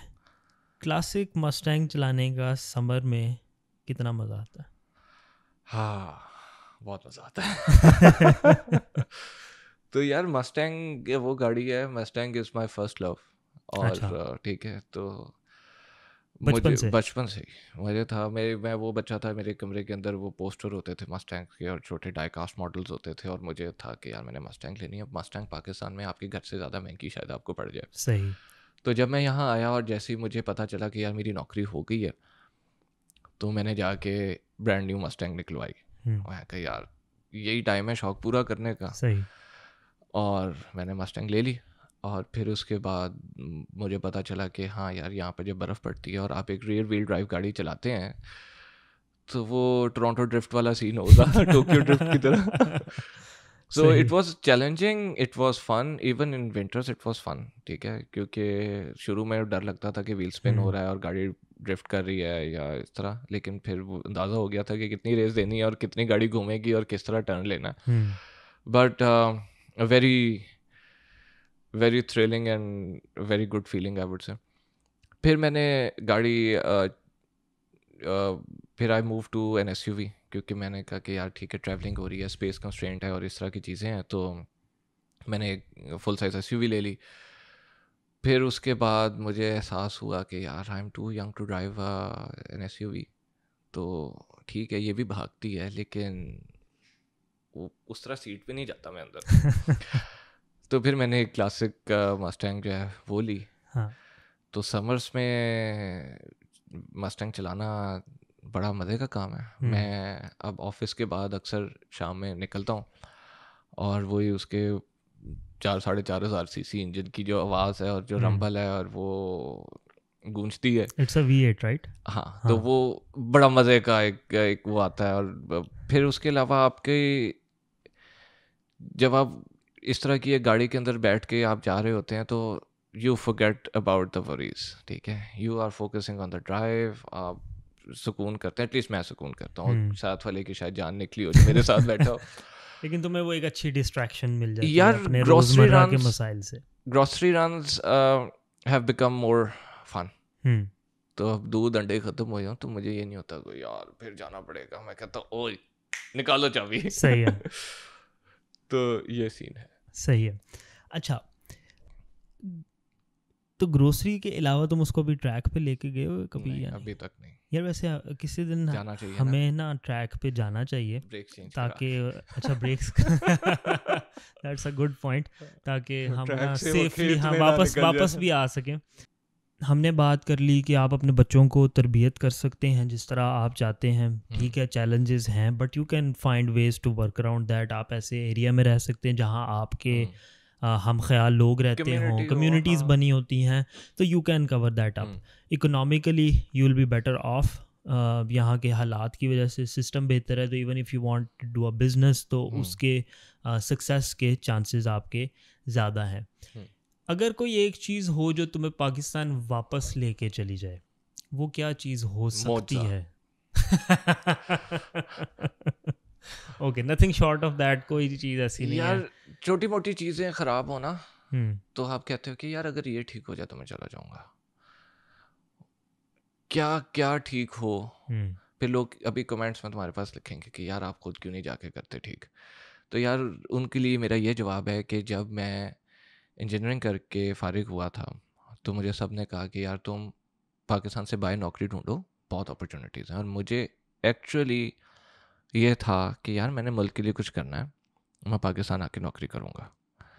और मैं पाकिस्तान वापस गया despite a lot of people saying कि यार ना आओ, तुमने एक अच्छी यूनिवर्सिटी से बाहर से इंजीनियरिंग की है, तुम्हारे लिए यहाँ पर नहीं होगा। तो पाकिस्तान आने के बाद क्या हुआ, ठीक है ना, मैं आया करने, मैंने अपनी तरफ से कोशिश की, मैंने लोगों के भलाई के लिए कुछ प्रोजेक्ट्स वगैरह किए और ये सारा कुछ किया, लेकिन ये चीज़ के ऊपर जो पुश बैक्स मिले मेरी, जहाँ मैं जॉब्स के लिए अप्लाई करता था तो मुझे कंसिडर इस वजह से नहीं किया जाता था कि यार ये बाहर से पढ़ के आया हुआ है। डिफ्रेंसीशन। मैंने एक जगह अप्लाई किया, उन्होंने एक अच्छी इंजीनियरिंग कंपनी के अंदर उन्होंने मेरे CV में से कुछ एक्सपीरियंसेस निकाल दिए, क्योंकि उनको ये था कि यार ये बंदा जो उसका हायरिंग मैनेजर था उसको ये था कि यार ये मेरे से ज़्यादा ग्रो कर जाएगा। तो ये सारा कुछ हुआ। फिर उसके बाद पाकिस्तान में मैंने जो भी कुछ अपने हस्बे तौफीक और हस्बे इस्तात में कर सकता था मैं करता रहा। फिर मैं लोकल, फिर उसके बाद मैं MBA करने में बाहर गया। फिर मैं फ्रांस से जब मैं वापस आया फिर मैं पाकिस्तान आया कि नहीं यार मैंने पाकिस्तान में रहना है, मैंने मुल्क के लिए कुछ करना है। फिर मैंने जॉब की, उसके अंदर तकरीबन 2-2.5 सालों के अंदर मेरी सैलरीज़ और बाकी जो हमारे कोलीग थे उनकी सैलरीज़ उस बंदे ने खानी शुरू कर दी है। वो सैलरी डिले करता रहा और उसके बाद पैसे ना देता रहा, तो उसमें मुझे कई लाख रुपए का नुकसान हुआ क्योंकि मेरी तनख्वाह खा गया वो बंदा। फिर भी मैं पाकिस्तान में रहा, कोशिशें करता रहा। तो ये जो पाकिस्तान में बैठे हुए हैं और जो ये कहते हैं ना कि जी आपने कुछ नहीं किया, यार हर बंदे ने कोशिश की है, ठीक है। आज वही लोग जो मुझे उस वक्त कहते थे कि यार तुम गलती कर रहे हो बाहर जाने की, उनकी PR एप्लीकेशंस मैं ही प्रोसेस कर रहा हूँ कि वो मुझे कहते हैं कि यार हमें भी बुला ले, अब तू चंगा रह गया है। तो या तो ये कि हाँ मुआवजा होगा कोई, लेकिन ये कि मेजर रिफॉर्म्स आर नेसेसरी, ठीक है। मैंने अपनी तरफ से मैंने कोशिश करके देख ली, मैंने पैसे गवा भी दिए, मैंने काफ़ी अपनी फैमिली को सफ़र होते हुए देखा इन सारी चीज़ों के अंदर। I have done my bet, I have spent my life there, I did whatever I could. अगर आप बेहतर कर सकते हैं मुल्क के लिए तो ज़रूर करें। मैंने जितना कर सकता था मैंने कर लिया। अब it's time to be a bit selfish, I would say. I have no shame in that. ठीक है, मैंने अपने लिए भी कुछ करना है, अपनी फ्यूचर जनरेशन के लिए भी कुछ करना है, and that's why I am here. Okay, अच्छा तुमने मेंशन किया कि you went for an MBA to France, तो आई थिंक ये एक अच्छा टाइम होगा कि तुम थोड़ा सा अपना इंट्रोडक्शन, थोड़ा सा डिटेल्ड इंट्रोडक्शन दे दो कि where does Saad come from, who is Saad? यार जॉब इंटरव्यू वाला क्वेश्चन। यार I am from humble background. ठीक है, मैं कोई अमीर कबीर ख़ानदान में नहीं पैदा हुआ था। ठीक है, मेरे फैमिली मिडिल क्लास हम लोग हैं, और मैंने इंजीनियरिंग स्कॉलरशिप पे की एक इंग्लैंड की यूनिवर्सिटी से, नॉटिंघम से। मैं मलेशिया में भी रहा। फिर उसके बाद मैं मुल्क से मोहब्बत की वजह से पाकिस्तान मूव किया। वहाँ पर मैंने ऑयल एंड गैस सेक्टर से स्टार्ट किया, और मैंने फील्ड में सिंध और बलूचिस्तान के बॉर्डर पे खुशदार में वहाँ पर मैंने जॉब की। बड़ा टफ़ टाइम था वो। फिर उसके बाद मैंने एक मल्टीनेशनल कंपनी लाहौर में ज्वाइन कर ली। वहाँ पर भी मैं सुंदर स्ट्रीट के अंदर उनका प्लांट था, वहाँ पर मैं प्रोजेक्ट इंजीनियर रहा। फिर उसके बाद मुझे एहसास हुआ कि यार साइटों पे, फील्ड्स पे इस तरह ज़िंदगी इंजीनियरिंग के बाद ऐसी ही होती है। तो बाहर ना इंडस्ट्रीज़ शहर के आसपास भी होती हैं, पाकिस्तान में काफ़ी दूर परे आपको जाना पड़ता। तो मुझे था कि यार I want to live with my family, और मैं पाकिस्तान आया हूँ तो मैं अब घर से करीब रहूँ अब, क्योंकि बाकी जो अपॉर्चुनिटीज़ मिल रही हैं वो दूर ही मिल रही हैं। तो मैंने कहा कि यार मैं क्या ऐसा करूं कि मैं ऑफिस बेस्ड और थोड़ा सा करियर अपना चेंज करूं। Then I decided to go for an international MBA, ताकि मैं एक मल्टीनेशनल ऑर्गेनाइजेशन के अंदर टेक्निकल और कमर्शियल एस्पेक्ट्स को दोनों को देख सकूं। और इस तरह फिर मैं फ्रांस गया, मैंने वहाँ से MBA किया, अगेन इंजीनियरिंग भी और MBA भी, स्कॉलरशिप्स एंड नो कंसल्टेंट। खुद ही ढूंढा, खुद ही मिन्नतें की, उनको बताया मैं गरीब हूँ, पढ़ना चाहता हूँ। उन्होंने कहा ठीक है, आपको हम कुछ कर देते हैं। तो जो स्टूडेंट्स या जो लोग अभी इस फेज़ में हैं, keep on trying, be honest, be open, provide as many documents as you can, make your case, और अप्लाई करें स्कॉलरशिप्स के लिए, और मिलती हैं, आज भी मिलती हैं। ठीक है, तो फिर जनाब मैंने MBA किया, और MBA के बाद भी मैं वापस पाकिस्तान आया। फिर नौकरी ढूंढी, फिर नौकरी मिली, उसमें जैसे मैंने बताया तनख्वाह मारी गई। फिर उसके बाद मैं इस कंपनी में आया जिसमें हम अब हैं। और तो ये जर्नी रही। फिर यहाँ पर मैं पाकिस्तान में इसी रोल पे था, फिर रिज़ाइन किया, कनाडा मूव किया। उस ज़माने में यहाँ पर कनाडा में कोई रेलेवेंट पोजीशन नहीं थी ओपन जिसके ऊपर मैं मूव कर सकता। फिर कनाडा मूव करने के बाद 3 महीने जिसमें मैंने अपनी ज़िंदगी की सारी जमा पूंजी मेरी लग गई, क्योंकि यहाँ पर 200 रुपये का $1 था।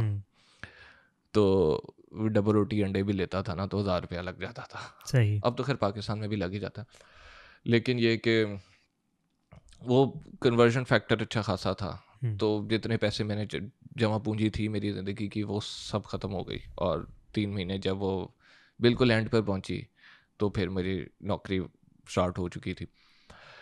और यहाँ पर फिर मुझे ऑटवा में एक जॉब मिल रही थी, ओटिस एलिवेटर्स के अंदर, सर्विसेज की, अकाउंट मैनेजर की। और मैं एंड पर यही सोच रहा था कि हाँ अब यार बस हो गई है। तो माना टोरंटो में दोस्त हैं, कम्युनिटी है, लेकिन पैसे अगर वहाँ ऑटवा में मिल रहे हैं तो फिर वहीं चला जाता हूँ। बट अल्हम्दुलिल्लाह फिर यहाँ पर जॉब मिली, सेटल हुआ। यहाँ पर दोबारा वही काम था जो मैं पाकिस्तान में कर रहा था, but there was a hell of a difference. मसलन प्रोफेशनलिज्म। ठीक है, पाकिस्तान में अब मेरा जो रोल है वो टेक्निकल सर्विसेज मैनेजर आप कह सकते हैं, सॉर्ट ऑफ, राइट। तो मैं पाकिस्तान में पहले जो हमारे कस्टमर्स थे, कंपनी के जो क्लाइंट्स थे, उनको टेक्निकल सर्विसेज और प्रोडक्ट्स और इस तरह की चीज़ें बेचना भी, आफ्टर सेल्स भी, और ये सारा कुछ देख रहा था। और यही काम मैं यहाँ पर कर रहा था। यहाँ पर उन्होंने मुझे कैनेडियन मार्केट दी थी, तो मैं कनाडा में कस्टमर्स देख रहा था। अ ह्यूज डिफरेंस वाज मुझे पाकिस्तान में हर हफ्ते रात में 2 से 3 बजे तक कॉल्स आती थी कि यार ये ख़राब हो गया है, वो मसला आ गया है, ये कर दें वो कर दें। रूटीन थी, क्योंकि नाइट शिफ्ट में कोई अगर बंदा बैठा है उसने लिहाज नहीं करना कि यार ये एक बंदा मैनेजर है, ये सोया होगा, नहीं जी पैसे देते नहीं ऐसे। तो प्रोफेशनलिज्म की कमी थी। तो मेरी रात में अक्सर दो से तीन दफ़ा, ये एक हफ्ते के अंदर 2 से 3 इंस्टेंसेस इस तरह के होते थे।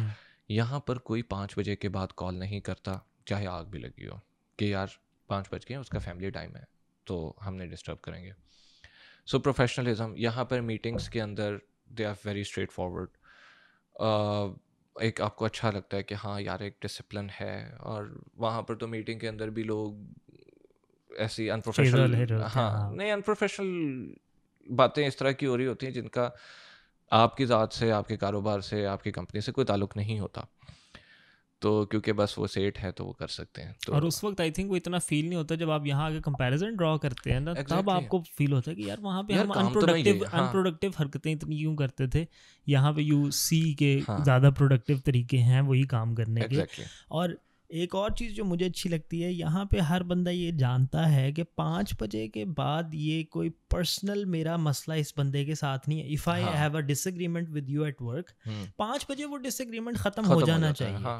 तुम घर अपने क्लियर माइंड के साथ जाओ, मैं अपने घर अपने फैमिली के पास क्लियर माइंड से जाऊँ, हम अगले दिन आए, हम दोबारा उसको हैश आउट करें। बट ये नहीं है कि मैं 6 बजे भी किसी के साथ जाके बैठूँ और मैं तुम्हारी बुराइयाँ शुरू करूँ, 8 बजे मैं किसी और को फ़ोन करूँ, मैं सारी रात वो लेके बैठा रहूँ, अपनी बेगम की भी ज़िंदगी हराम करूँ, सुबह आके फिर। तो वो जो लाइफ स्टाइल है ना, उसकी रीज़न मुझे जो नज़र आती हुई है हेल्दी हॉबीज़ की कमी। यहाँ पे ये है कि लोगों के पास they have a ton of activities जो उन्होंने साइन अप की हैं, जो वो कर सकते हैं, जो ईजी हैं, मतलब कुछ हालात उनके लिए साजगार हैं, कुछ वो खुद इंटरेस्ट लेते हैं। तो होता ही है कि people have so much going on in their mind कि दे डोंट हैव टाइम कि वो एक ऑफिस के पेटी आर्ग्यूमेंट को लेके तो घर में जाएं। तो वो अच्छी बात है। पाकिस्तान में चूँकि आपके पास हेल्दी एक्टिविटीज़ की कमी है, लेकिन mind wants to engage in something, तो वो ख़वातीन के लिए टीवी ड्रामे हो जाते हैं, मर्दों के लिए ऑफिस पॉलिटिक्स हो जाती हैं। तो वो यही चलता रहता है और हम उससे बाहर नहीं आते। और मैं ये चीज़ क्या मैं भी शिकार था पाकिस्तान में, और यही होता था कि ऑफिस के अंदर कोई ऊपर नीचे होना काम और ये वो, तो ऑल्दो मैं घर आके डिस्कस नहीं करता था, लेकिन back of my mind I used to be very disturbed कि यार आज बॉस ने ये कर दिया, आज क्लाइंट ने ये कर दिया, आज ये हो गया, ये वो हो गया। और उससे मेरी क्वालिटी ऑफ लाइफ अच्छी खासी इम्पैक्ट हो रही थी। यहाँ आने के बाद, क्योंकि आप का क्लाइंट भी या आप जिससे डील कर रहे हैं, चाहे वो जनरल पॉपुलेशन हो, चाहे वो ऑर्गेनाइजेशन हो, चाहे कोई भी हो, दे आर प्रोफेशनल। और यहाँ पर जो आपकी अपनी ऑर्गेनाइजेशन है, जो आपकी अपनी सीनियर मैनेजमेंट है, they are also very professional. तो काम मैं यही कर रहा हूँ, पाकिस्तान में भी यही कर रहा था, वहाँ पर मुझे बेहद जलालत का सामना करना पड़ता था। यहाँ पर कुछ मसला नहीं है, ठीक है, I am doing the same thing with much less hassle which much less hassle, absolutely, बिल्कुल। और इसमें विन विन है सबके लिए। अगर एक वर्क एनवायरनमेंट को इजी बनाया जाए और उधर सियासियात और ज़ातियात ना लेके आई जाए और काम को काम और पर्सनल लाइफ को पर्सनल लाइफ रखा जाए, तो ये सबकी ज़िंदगी इन्वॉल्व लोगों की आसान करता है। तो I think it should be universal. Pakistan में कुछ लोगों की ईगोस ऐसी हैं जिनको वो सेटिस्फाई करना है, क्योंकि अगर आपके पास अगर आ गई है बड़ी गाड़ी, तो आपको फिर वो आपके ऊपर एक वो फ़र्ज़ हो जाता है ना कि आपने वो इम्पोज करना है लोगों के ऊपर कि तुम्हारी क्या औकात है कि तुम मेरे से इस तरह बात करोगे, तो मैं तो अब चौड़ा हो गया हूँ। हाँ, आंखें माथे पे रख लेना। हाँ बिल्कुल ऐसे तो वो उस वजह से वो अब दूसरों की ज़िंदगियाँ अजीरन बना के अगर उनकी को खुशी मिल रही है तो वो इस तरह चल रहा है। बिल्कुल ऐसे। मैंने यहाँ आके ना मुझे अंदाज़ा इक्वालिटी का और इन सारी चीज़ों का कि इज़्ज़त का मेयार इसमें नहीं है और ये सोसाइटी डिफरेंट है, वो तब हुआ मैंने ना घर में सिंक, पिछले घर में ना मेरा सिंक अंदर से उसकी जो सीलेंट लगा होता है वो ख़त्म हो गया और वो गिर गया नीचे सारा। तो मैंने अपनी लैंडलॉर्ड को कहा, तो उसने आगे से प्लम्बर भेजा। अब वो प्लम्बर कॉर्वेट C6 में आया और वो मेरा एक काम करके उसने मेरी लैंडलेडी से $400 लिया 1.5 घंटा काम करने का। तो उस बंदे के पास जब कॉर्वेट थी, तो मैंने ये अंदाज़ा किया कि अगर आपके पास ये बंदा एक स्किल्ड है जो एक इंडिपेंडेंट अपना सिस्टम रन कर रहा है, he does not owe anybody, he does not report to anybody, he gets calls, he services जो भी उसको कॉल्स हैं, and he can afford to keep us C6 या जो भी उसने गाड़ी रखी है। गुफ्तगू करने का कुछ लोग कहेंगे कि यार ये बैठ के क्यों गुफ्तगू कर रहे हैं। देखिए जी, सोच बदलना एक बड़ा मुश्किल काम है, it's not not easy. Easy, अगर हाँ। मैं 10 पॉडकास्टों की बजाय 100 में भी वही बात करूँ ना, तो फिर भी बड़ा मुश्किल है कि मैं एक बंदे की शायद सोच बदल पाऊँ। तो सोच बदल पाना मुश्किल है। और मेरा इस सीरीज़ ऑफ पॉडकास्ट का मतलब है कि आम लोग जो आप ही की तरह, जो लोग ये वीडियोस देख रहे हैं, मैं, साद और लोग जो इस पॉडकास्ट पे आते हैं और जो आएंगे, वो आपकी तरह मेरी तरह के ही लोग हैं, 2 हाथ 2 टांगें 2 आंखें।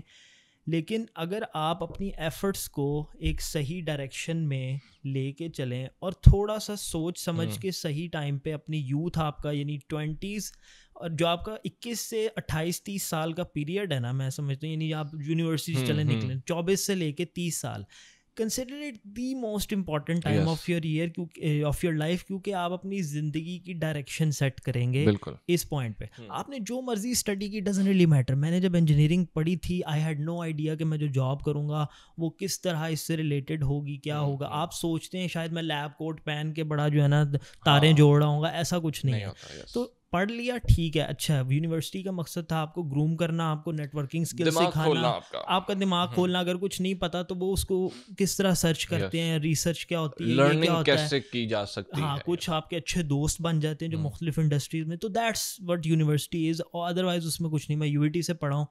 यूईटी एक सेल्फ, कह लो सेल्फ लुब्रिकेटिंग मशीन है, सेल्फ वो क्या उसका परपेचुएशन उसकी ना अपनी है। क्योंकि क्या होता है, लोग पढ़ते हैं अच्छे स्कूलों से, फिर वो आते हैं GCFC में, वो बना होता है कि अच्छा इंजीनियरिंग यूनिवर्सिटी में जाना है, तो वो जो टॉप ऑफ द टॉप होते हैं ना, वो खुद ही by no effort of the university, वो खुद ही अपनी मेहनत करके उस यूनिवर्सिटी में आए थे। अब वो लाइक बंदा वहाँ तक पहुँच गया है जिसका माइंडसेट यही है कि मैंने करना है, और वो उसने वहाँ पे भी करना, उसने किसी थकी हुई यूनिवर्सिटी में भी कर लेना था। बस ये है कि यूईटी के पीछे एक हिस्ट्री लग गई हुई है, तो वो एक खुद ही निज़ाम चल रहा है। बट टू बी ऑनेस्ट, वो मेरे जब तक मैं था और अब उसके बाद भी मैं स्टोरी सुनता हूँ, एजुकेशन का स्टैंडर्ड और टीचिंग स्टैंडर्ड, और कुछ लोग PhDs करने बाहर गए जो वापस ही नहीं आए, और इस तरह काफ़ी सिचुएशन है। तो उसकी वजह से ना वहाँ का भी स्टैंडर्ड नीचे जा रहा है। तो यूनिवर्सिटी के ऊपर सिर्फ रिलाई नहीं करें, उसके बाद अपनी नेटवर्किंग, आपकी पहली जॉब डजंट रियली मैटर कि आप कहाँ से स्टार्ट करते हैं, एज लॉन्ग एज आपकी फील्ड, अगर आप पाकिस्तान में हैं, अगर आपकी फील्ड से रफली मिलती जुलती है, यू जस्ट गो अहेड। वो एक्सपीरियंस लेना ज़रूरी है। आपको पाकिस्तान में कभी भी बहुत रेयर चांस है कि आप निकलें और आपको 5 लाख रुपए की नौकरी वो प्लेट में रख के दे दें, ऐसे नहीं होने लगा। जब मेरी पहली नौकरी थी, मैं बड़ा कॉन्फिडेंट था कि यार मैं बाहर से पढ़ के आया हूँ, नौकरी अच्छी मिलेगी। पहले तो किसी ने घास नहीं डाली। जब पहली नौकरी मिली तो उस कंपनी का टी बॉय और उस कंपनी का जो बाहर गार्ड बैठा था, उनकी तनख्वाह मेरे से ज़्यादा थी। तो वहाँ से स्टार्ट किया था।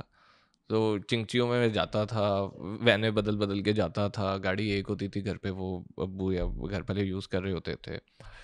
तो ओवरनाइट सक्सेस नहीं है।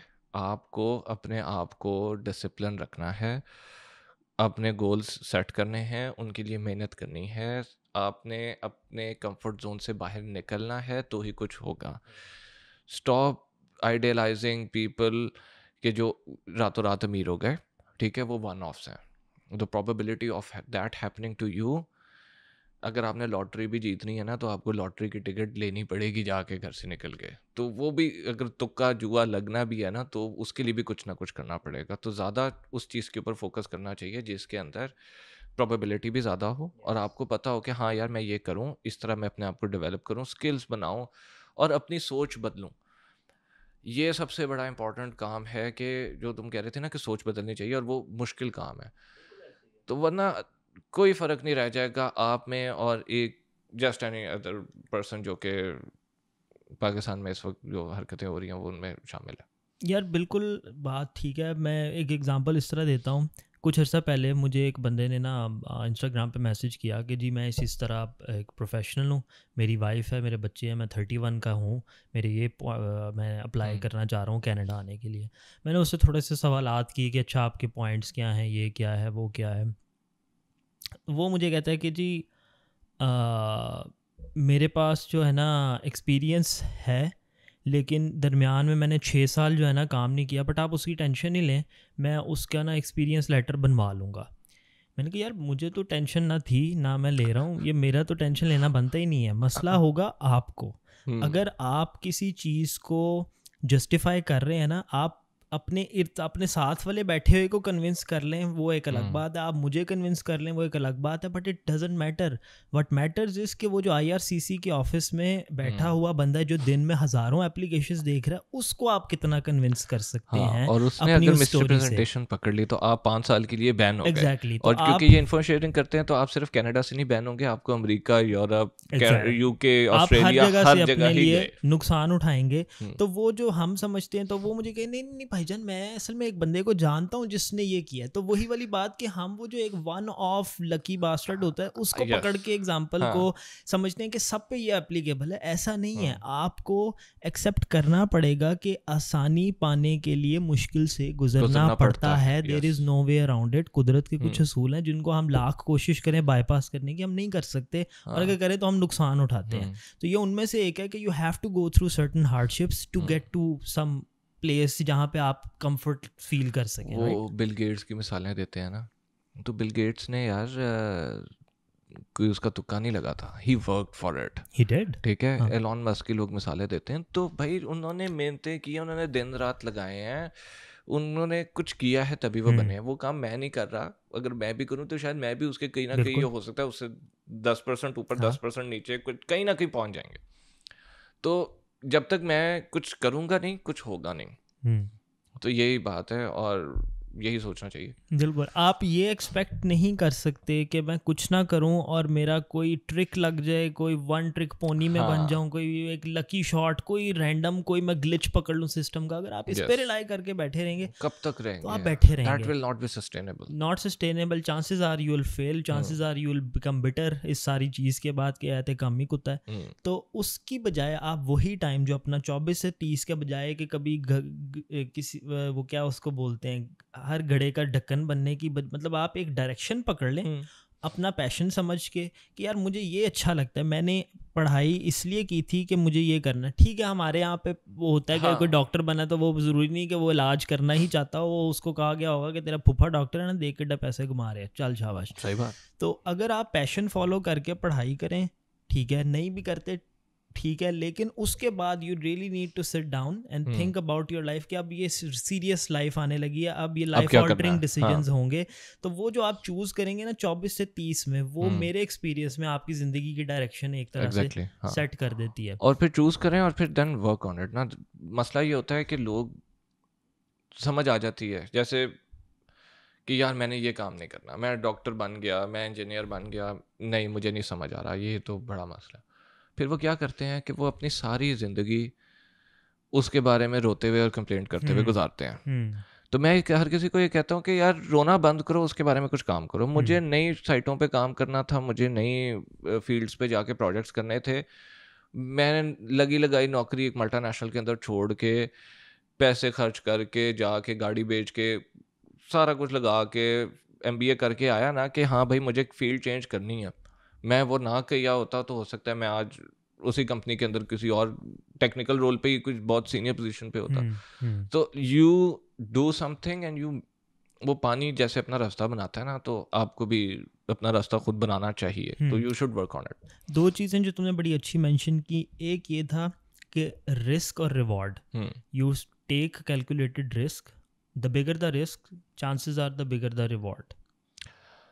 नॉट इन पाकिस्तान, मैं जनरल बात कर रहा हूँ। रिस्क में हमेशा there is a possibility of failure, but as a general rule अगर आप एक बड़ा अच्छा कैलकुलेटेड रिस्क बेस्ड ऑन जो आपने पीछे सीखा हुआ है, तो आपको जो सक्सेस का मैग्नीट्यूड होता है वो उस हिसाब से मिलता है। दूसरा, अपने पे की गई investment is the best kind of investment. आप प्रॉपर्टियाँ ख़रीद लेंगे, आप बिजनेस स्टार्ट कर लेंगे, आप किसी के साथ पार्टनरशिप कर लेंगे, लेकिन जो आप अपने पे पैसा खर्चेंगे, जिस तरह तुमने सब कुछ छोड़ के वो MBA, यू न्यू कि वो MBA मुझे लॉन्ग रन में फ़ायदा देगा, जो कि प्रूव किया उसने कि वो दे रहा है, लेकिन उस वक्त फ्यूचर ना जानते हुए वो डिसीजन करना बड़ा मुश्किल काम है। और आई एम श्योर बड़े लोग इस चैलेंज में होते हैं कि ये करूं क्या करूं। तो अगर आप अपने पे इन्वेस्ट करने के बारे में सोच रहे हैं, डू इट। उससे बेहतर investment I don't think, you won't regret it. You won't regret, वो ज़ाया नहीं होता, वो ज़ाया नहीं होगी। आप अपने आप के साथ धोखा मुश्किल ये कि करे, कोई इन्वेस्टमेंट होगी, कोई पैसे खा लेगा, कुछ हो जाएगा, हाँ लेकिन अपने पे की गई इन्वेस्टमेंट, तुमने अपनी तालीम बेहतर की, उस तालीम ने अपॉर्चुनिटीज़ और स्किल खोली, सीखे हाँ स्किल सीखी, हाँ और then you climbed up the ladder of that hierarchy, social hierarchy कह लो या करियर की हायरार्की कह लो। लेकिन उसके लिए वो अपने में बिलीव करके कि नहीं ये यस जो पैसा मैं खर्च रहा हूँ, क्योंकि डाउट आता है जब बंदा वो 15 लाख या 20 50 40 लाख देखता है तो बंदे को 10 और काम नज़र आते हैं कि यार मैं इससे ये भी कर सकता हूँ, यार आज मैं ये तुमने कर 4 सकता हूँ। फाइलें ली होती ना तो तुम्हें पता होता वो कितनी महंगी Yes. होगी। अब वही वाली माइंडसेट है कि वो आई थिंक शॉर्टकट माइंडसेट है, क्योंकि हाँ आपको वो क्विक बक नजर आ रहा है, 4 बंदे नजर आ रहे हैं जो ऑलरेडी उससे पैसे कमा रहे हैं, बट आपको शायद कोई भी नहीं नजर आ रहा है जिसने अपने MBA पे पैसे लगाए थे और आज वो सक्सेसफुल है। तो वो लीप ऑफ फेथ अपने पे ट्रस्ट करके लेना मुश्किल होगा, but that will pay off much more greatly Yes. Then something जो कि आप एक इन्वेस्टमेंट फाइल के तौर पे खरीद लें। Absolutely absolutely. तो जनाब बातें बहुत सारी हैं साथ के साथ करने के लिए, मैं हर गेस्ट के साथ ये कहता हूँ, बट इसके साथ वाकई बहुत हैं। अभी पॉडकास्ट से पहले भी हम कोई आधा पौना घंटा बात कर रहे थे जब मैं ऑडियो सेटअप कर रहा था, और आई एम श्योर कि मुझे तुम्हें दोबारा पॉडकास्ट पे बुलाना पड़ेगा। I hope you will join us और हम मज़ीद बातें करेंगे। आई होप आप लोगों को हमने इस पॉडकास्ट में जो बातें की, कुछ कंपैरिजंस ड्रॉ किए। अब कुछ लोग कहेंगे कि यार तुम हर पॉडकास्ट में एक ही बात करते हो, ठीक है हम पाकिस्तान में, ठीक है, तुम मकसद पॉइंट आउट करने का आपको बुरा फील करवाना नहीं है। मकसद पॉइंट आउट करने का ये है कि जब तक पॉइंट आउट नहीं की जाएगी चीज़, उसके ऊपर काम या तवज्जो या फोकस नहीं होगा कि इसको हमने बेहतर करना है। तो एक तो मकसद वो है। दूसरा मकसद ये है कि मुख्तलिफ लोगों के पॉइंट ऑफ व्यू सुनवा रहा हूँ आपको, ताकि आपको पता लगे कि ये सिर्फ मैं अपने कमरे में बैठ के अपनी सोच आपके ऊपर बलगम की तरह नहीं फेंक रहा। और भी लोग हैं जिनके अपने तरीके हैं सोचने के, जिन्होंने अपना जर्नी लिया लाइफ में, लेकिन कहीं कहीं आपको कॉमन पॉइंट्स मिलेंगे जिससे शायद आपको अंदाज़ा हो कि जो बात की जा रही है उसमें कोई वज़न है। अपने कमेंट्स में मुझे ज़रूर बताइएगा कि क्या बातें अच्छी लगी, क्या मज़ीद इम्प्रूव किया जा सकता है। अपना बहुत सारा ख्याल रखिएगा, मुझे और साद को अपनी दुआ में याद रखिएगा। आपसे इंशाल्लाह मुलाकात होगी किसी अगली पॉडकास्ट में। साद को हम दोबारा ज़रूर इनवाइट करेंगे। आपका बहुत शुक्रिया आने का। थैंक यू आपका बुलाने का। Thank you. तब तक के लिए जनाब, अल्लाह हाफ़िज़।